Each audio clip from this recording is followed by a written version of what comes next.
Natsuki, how do you feel about your country? I couldn't believe whenever I first read this news.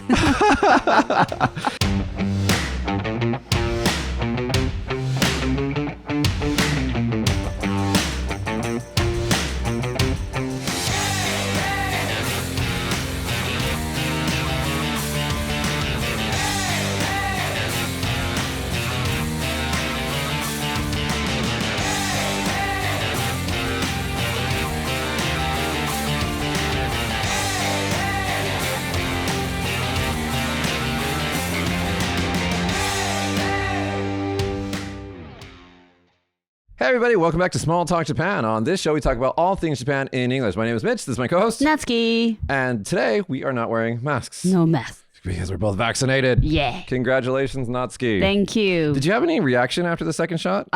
Actually, no. Nothing? Nothing. I see. I'm like an old person. Either that or maybe it wasn't a real vaccine. Like what? Like salt water? Salt water? No way. You know, that was a thing.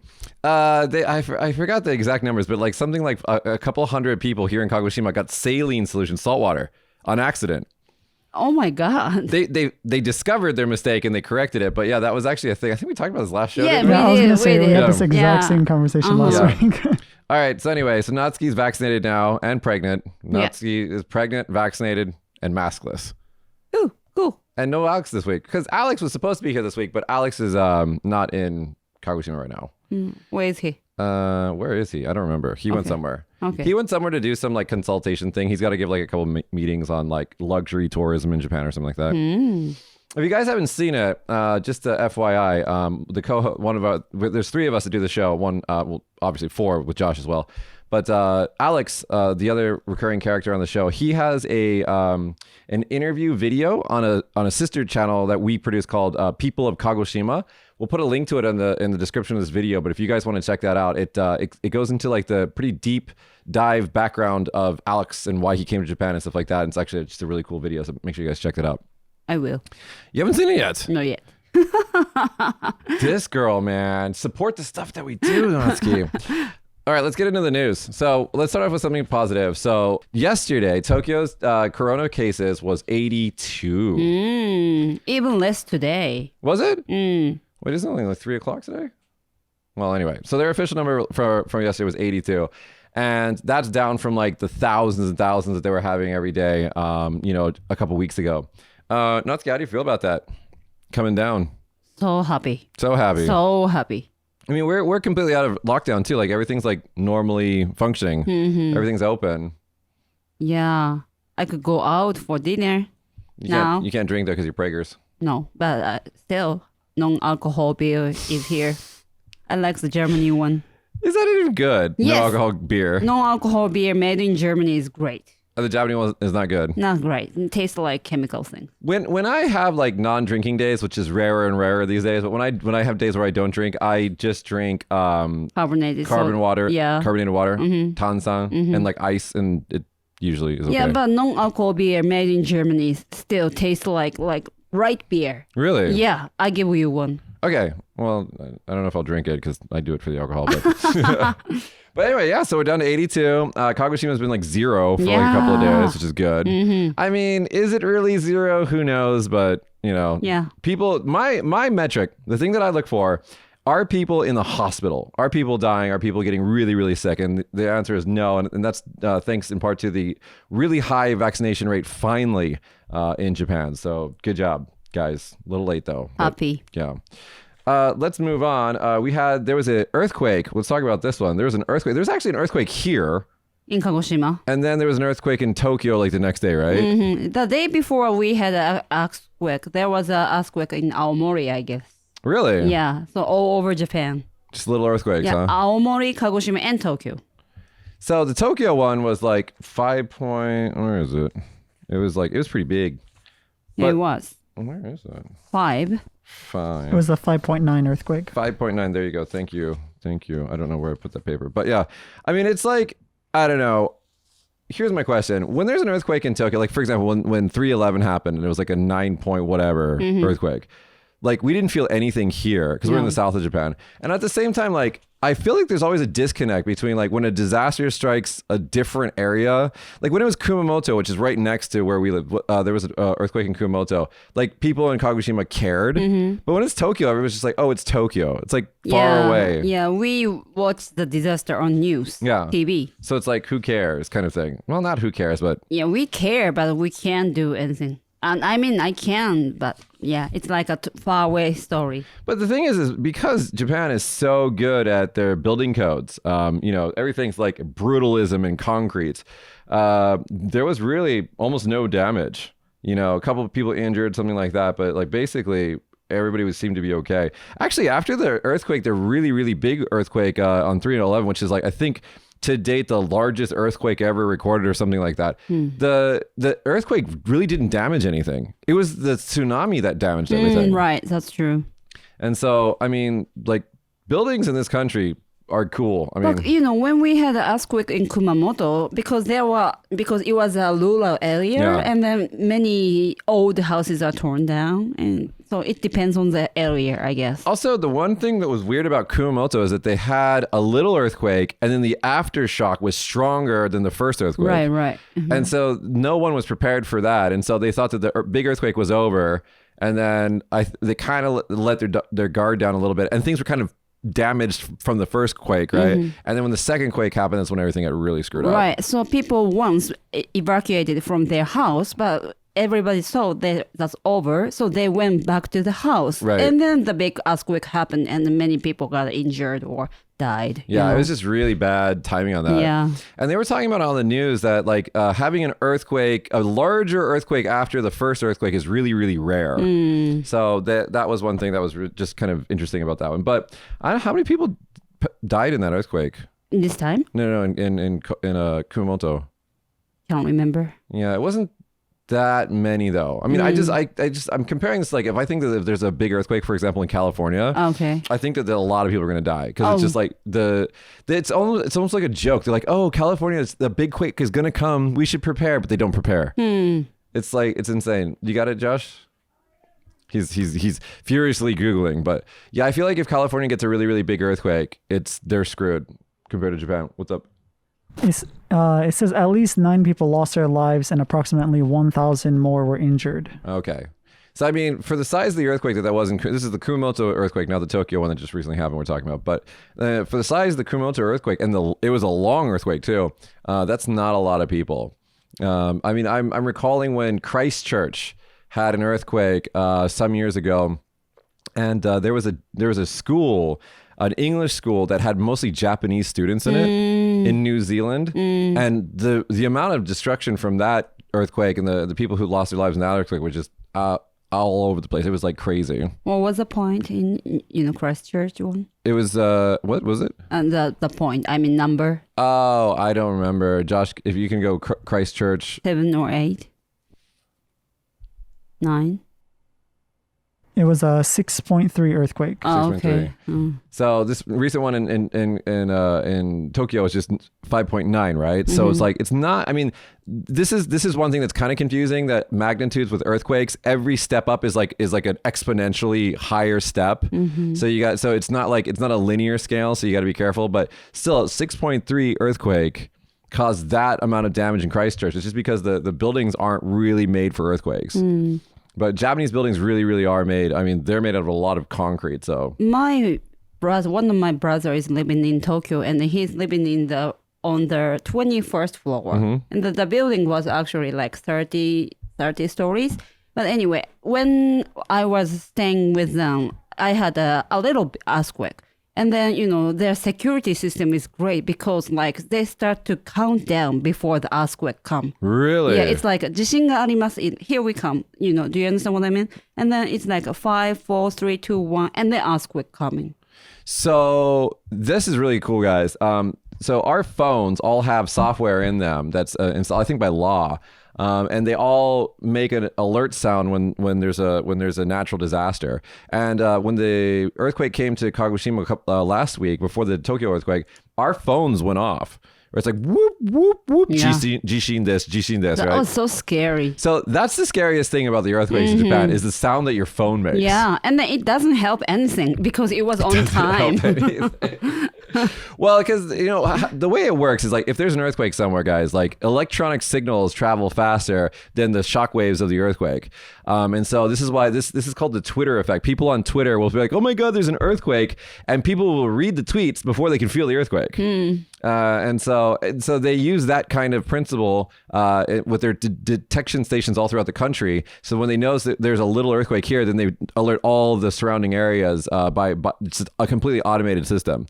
And so it gives you 1 or 2 seconds to, if you're in like a really weird position or something, to get safe. But usually for me, it just freaks me out. Yeah.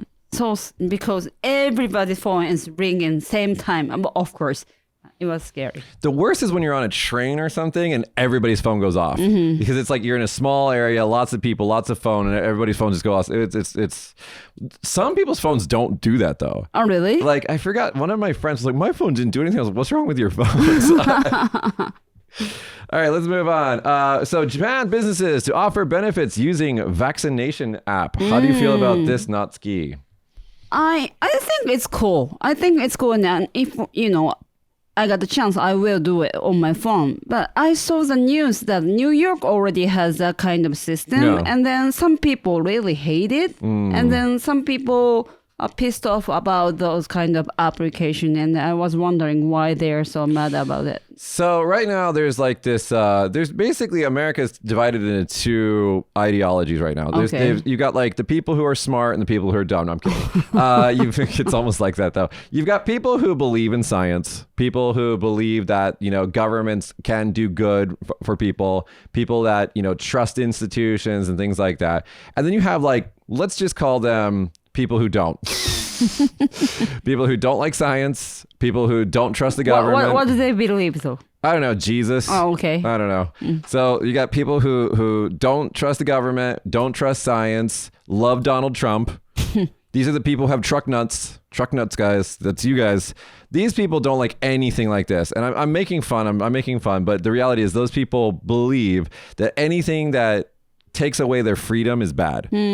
So they're the kind of people that like, what is like, so everybody says that your freedom ends at the tip of your nose, meaning like your freedom is only about you. It doesn't, it's not, you shouldn't push it on anybody else. Oh, okay. But like, so the thing with vaccinations, the thing with diseases is because if I choose not to get vaccinated, I can kill other people, right?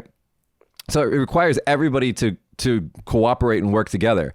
And those kind of like gun-toting, truck nut slinging Trump voters, they don't like cooperating with others. I mean, you can see there's so many videos on YouTube about these people. They're just not very smart people. I'm sorry, you guys just aren't very smart. And so those people are super against vaccines. Those people then, when this kind of vaccination requirement happens or whatever, they go, oh my God, this is the government taking away my freedom. And then they get all crazy and stuff. But they didn't give a shit about, there's so many vaccination requirements already for schools.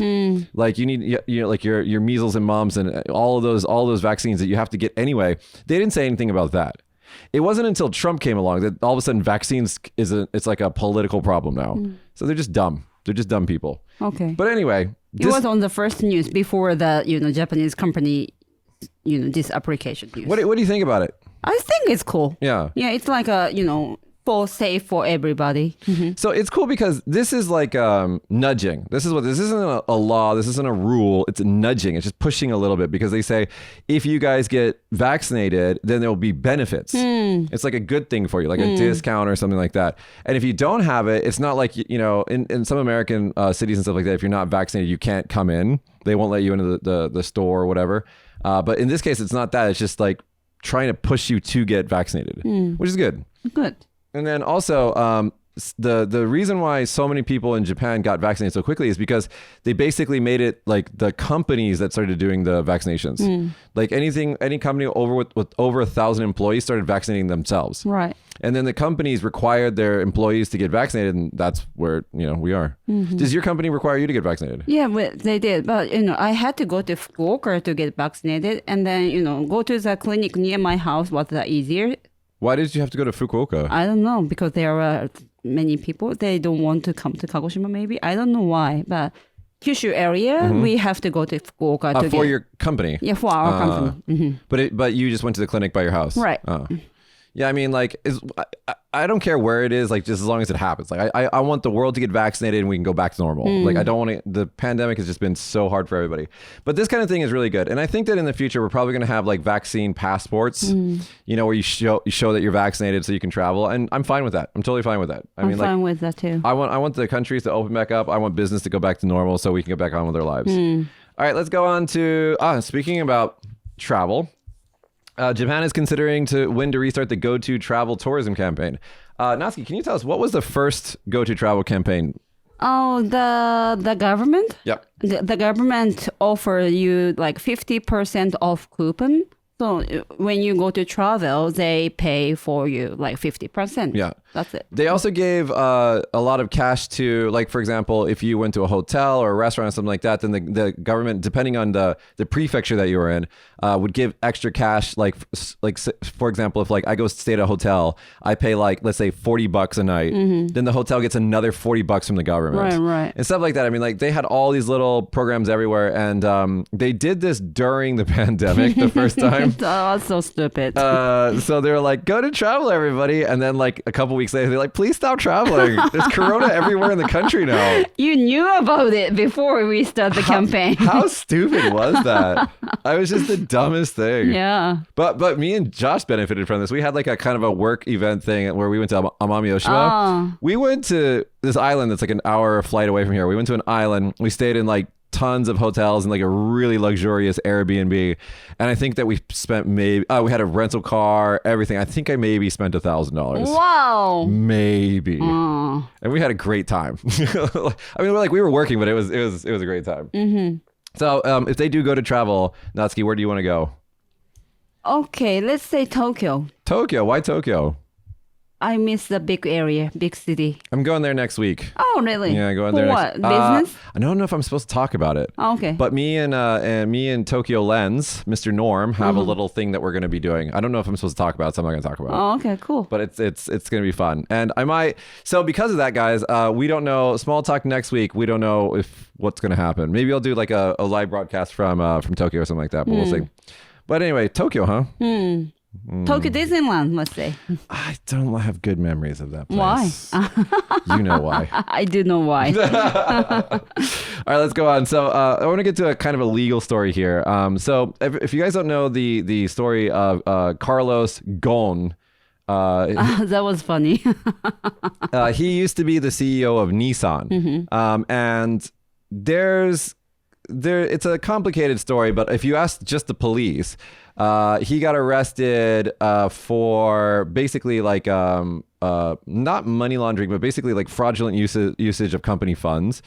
And he's probably guilty of that. I mean, I'll be honest with you, he's probably guilty of that because the way that CEO compensation works in Japan is really weird. Other countries, like if you look at Elon Musk or Bezos and stuff like that, they get paid billions and then they make, lots of money for their companies. In Japan, it's not that easy. Like CEOs don't make that much money.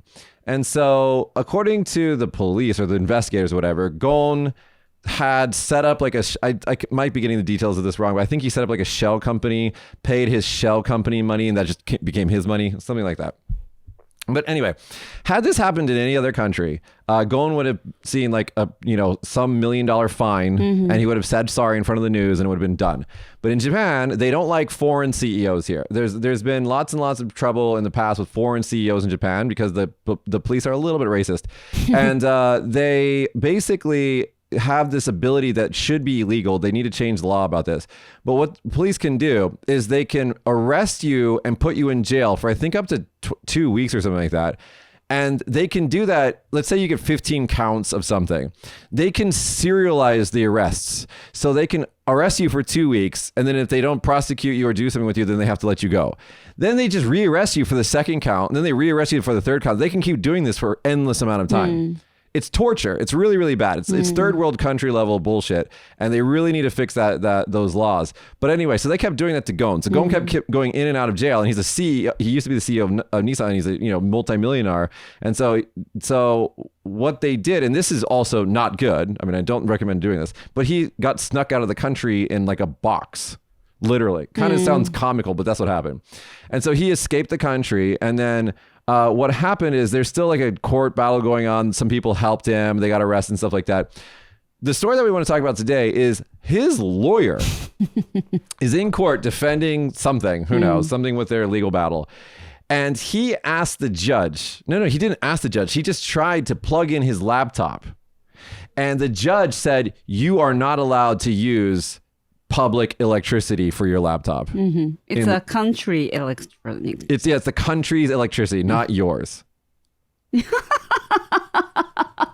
let me read you the quote here. The dispute began in a Yokohama court in September when the judge presiding over a pretrial hearing on a drug smuggling case prohibited Takano from plugging in his laptop into the room's electrical outlet. The judge said that the power belonged to the Japanese state.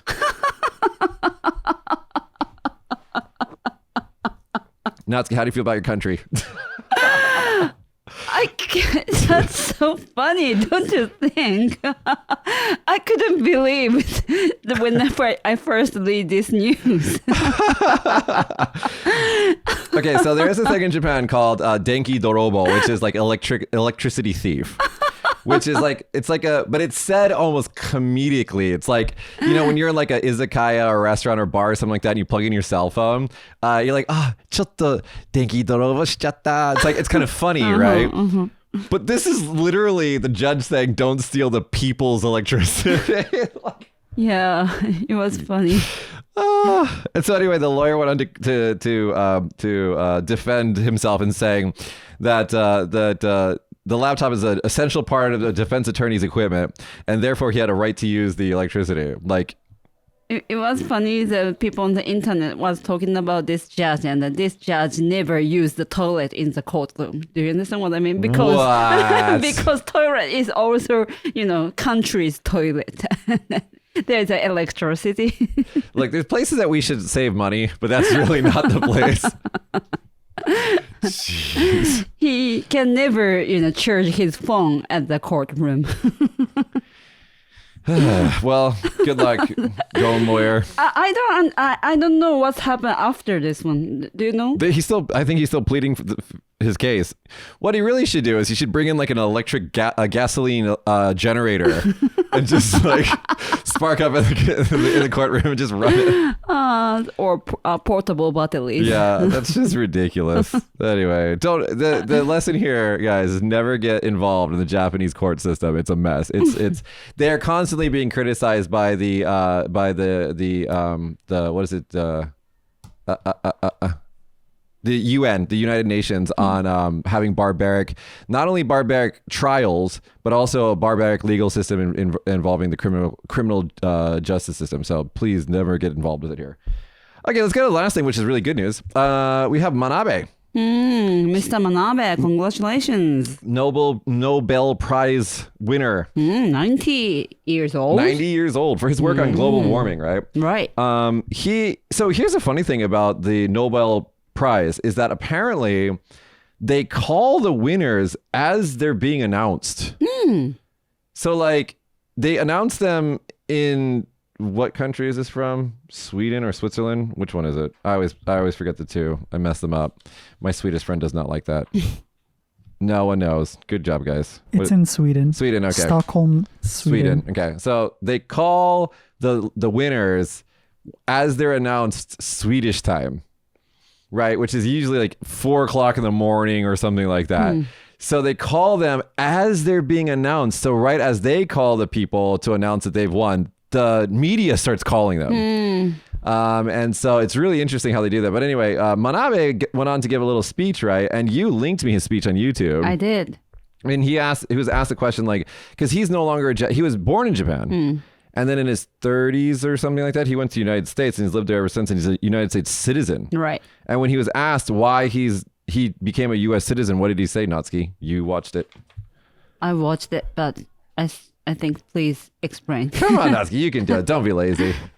He said, scientists like him are なんて言ったっけね? He wasn't good for living in Japan. Because Japanese people always care about harmony and always care about what people think others. Yeah. And he's not good at that. Yeah. He wanted to concentrate about his work and he doesn't want to hurt others, but don't really care about others. So he said exactly those words. Yeah. That's why he was good at living in the United States. That's what he said, I guess. Also, that and the funding, money is way more money. Right. Like 25 times. 25 times 25 times the amount of money. Yeah. So it was a Japanese big news about brain drain. Yeah. So many smart people go to other countries, especially United States, not Japan. And so his nationality is USA, right? Yeah. So Japanese TV said, Japanese, scientist got a Nobel Awards, but he is technically US. American, yeah. American. So actually, getting back to those Trump people, this is actually going to be a long-term problem for the United States. United States is winning globally on a lot of research areas because what we do is we import smart people. So we go all around the world. I mean, I think the head of Google's now, I think Indian national, but we import all of these geniuses from all around the world. And that's a way that the United States is staying competitive right now. The problem is that due to the various things, but one of the big things is gun violence in the United States. A lot of people are choosing not to go there, the smart people, and they're going to other countries like European countries or maybe China or something like that. And so this is a really, really big long-term problem for the United States. But this is already happening in Japan. We talked about this before. The Tokyo University is ranked like, what was it, 27 or something like that? It's really low. It's there's not a lot of smart people that hang out, that stay in Japan. They leave. Right. Like many Japanese scientists who got the Nobel Award, they're living in America, actually. And so, and then he was 90, right? 90 is like people who are living in World War II era. Yeah, he would have been like in his teens during the war, right? Right. And then he said he couldn't use computers whenever he wants, but America let him do whatever he wants. Yeah. That's what he liked about it. So if you guys don't know this, to do climate science requires really, really complex modeling. And that requires the world's fastest supercomputers. And he was, I think, talking about using basically computational time on the supercomputers. Oh, okay. And so he's like, and they just let me use it in America, whereas in Japan it was hard for him. So Can I ask you a question? Yeah. Okay, people who wants to study, or do the scientific thing or do business, escape from Japan to America, right? Yeah. You come from America to Japan. So for me, it's like, I love the people and the culture here. Okay. It's my favorite place. Like I travel all around the world. There's lots of places that I like, but I really, really like living here. But it's becoming more and more frustrating, to be honest with you. Alex is also on the show. We constantly talk about this, but the governments here, and especially the government here, it's just dumb old men making decisions about things that they don't understand. We talked about this so many times on the show, and it's just after a while, we said it pre-show, but you got to just think about how long am I going to put up with this, right? And eventually, there might be an eventuality where I move back to a Western country. No, I mean, that's I'm trying not to. I'm trying to make things better while I'm here, but it's a real risk, Right. And so, I mean, especially with the GDP, I was talking to some teachers a couple days ago, and we were talking about the problems that plague Japan. And one of the things I said was like, well, I was here when Japan was second for GDP, and now they're third, right? And when I said third, they said, are we still even third? And so I Googled it, and that's when I noticed that the difference between number 2 and number 3 is incredible. China has like $11 trillion GDP or something like that. And Japan is sitting at like 4.9. What are the numbers, Josh, if you can find it? If you just do GDP by country, it'll be a list. And so not only did China leapfrog Japan in GDP, but their economy is over double the size of the Japanese economy. You got it? Okay, so it's number one, United States at $19.5 trillion GDP. China is 12 trillion, and then Japan is almost 5 trillion. Oh, it's a huge difference. Right. So remember, when I moved here, Japan was still number 2 GDP, and now not only are they number 3, but they're incredibly behind number 2. And so, I mean, that makes sense. I mean, China has 1 billion people, right? So it's kind of crazy for China not to be number 1 right now. It's kind of weird, but Japan losing the race that hard is just kind of embarrassing. And a lot of it is just simply because a lot of dumb old men got into their positions and they just aren't good leaders. I mean, look at business. I mean, what's the most successful Japanese business? Uniqlo? What is it? SoftBank? And SoftBank isn't even led by a Japanese ethnic Japanese person, right? It's led by a Japanese-born Korean. Son Masayoshi. Yeah, I think he's Japanese-born Korean. Really? Yeah. What? Well, according to AsianLinks.com, the number 1 Japanese company is Toyota, Yeah, well, that makes sense. and it's ranked number 10 in the Fortune Global 500 rank. So Toyota, they did a lot of things amazingly well. There's actually 2 books written about Toyota, probably more, but 2 that are really, really big. One of them is called Toyota Haka, and I think it's called Toyota Haka. Can you look at it? Hata? Kata. Toyota Kata, the power of Toyota. And don't read it. It's like, unless you are in manufacturing, you don't need to read that book. But that book goes into detail about how it's called the just-in-time system that Toyota created to make very, very efficient manufacturing like policies. And there is this time in Michigan's history where the automakers in Michigan started failing. They couldn't keep up with the Japanese car brands. And so they brought in Toyota to like come in and teach Americans how to run their own factories. And they improved the factories in the United States. I mean, so Toyota totally makes sense, but that's still like a hard good that if, in the future with more competition coming from like Tesla and things like that, I don't know if Toyota is going to be able to keep up just on the technology side, because all the problems with Japanese companies right now, there's no software development in this country, 0. And if they do develop software in Japan, it's garbage.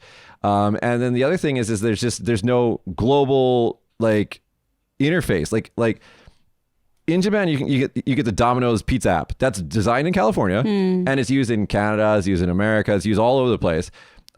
There's no apps that are like that. All Japanese apps and all Japanese software is just like Galapagos Island into Japan, and it just sits here and never goes outside the country. So what is Japan going to go do going forward? Like what's the industry? What are they going to do? I mean, cars, I don't think is going to be a thing that Japanese will be able to keep up with. Computer? No, because Japan lost the computer race back in the 90s. Sony was making computers. I think they still do, but they were making computers, but they're done. Like all the components, they're just made in China and Taiwan. So I don't know. What is Japan going to do? What is Japan's industry? Car. If I was in charge of Japan, I'm going to save the world right now. Here we go. This is how you fix Japan, guys. What you do is you start pouring tons of money into practical engineers, like aeronautical engineers and mechanical engineers, okay? Because that's what you guys are good at.